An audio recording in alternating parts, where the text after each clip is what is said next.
Remue ménage. Remue ménage.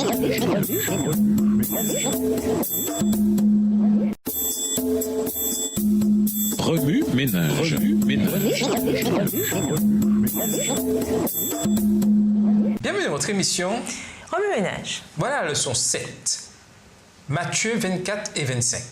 Car de faux messies et de faux prophètes apparaîtront. Ils accompliront de grands miracles et des prodiges pour tromper si possible même ceux que Dieu a choisis. Matthieu 24, verset 24.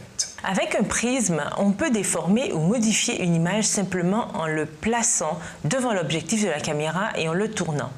Comme une image regardée à travers un prisme, les événements de la fin des temps que Jésus révèle dans Matthieu 24 et 25 seront confus et chaotiques. Mais si nous attendons avec vigilance et gardons nos lampes allumées, nous serons prêts. Prêt pour son retour? Nous vous invitons à lire Matthieu 25. Date 6 août 1945. Heure 8h16. Événement, bombardement d'Hiroshima. Hiroshima, ce matin-là, ses habitants, plus de 280 000 civils et 43 000 soldats, a-t-on rapporté, vaquaient à leurs occupations quotidiennes, parfaitement inconscients de l'horrible intention des États-Unis d'attaquer la ville.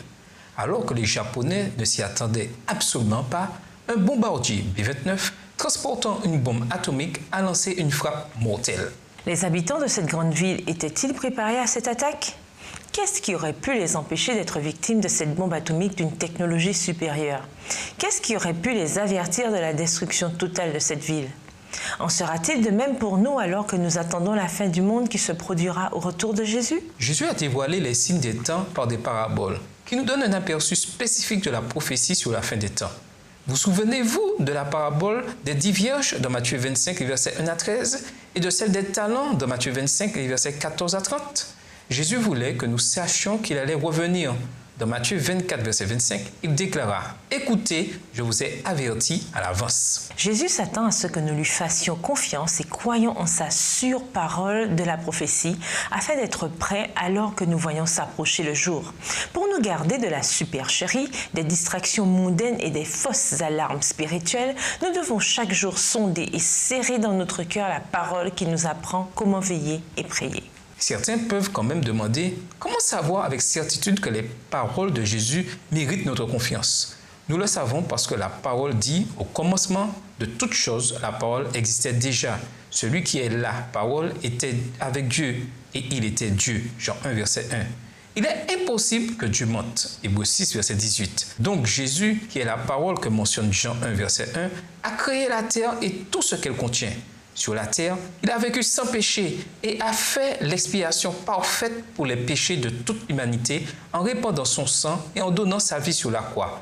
Il reviendra pour tous ceux qui croient en son nom. Cependant, le jour du Seigneur viendra comme voleur. En ce jour-là, le ciel disparaîtra avec un fracas effrayant. Les corps célestes seront détruits par le feu. La terre avec tout ce qu'elle contient cessera d'exister. Mais Dieu a promis un nouveau ciel et une nouvelle terre où la justice habitera et voilà ce que nous attendons. 2 Pierre 3, les versets 10 à 13. Le Maître revient. Puissions-nous vivre fidèlement pour lui jusqu'à ce grand jour. Veillez donc, ajouta Jésus, car vous ne connaissez ni le jour ni l'heure. Matthieu 25, verset 13. Remue ménage. Quelles leçons pouvons-nous tirer des paraboles de Jésus sur son retour imminent? Que faites-vous pour vous préparer à son retour? Aujourd'hui, comment pouvons-nous augmenter notre confiance dans les promesses de Dieu? Au revoir. Et à demain si Dieu veut. Remue ménage. Remue ménage.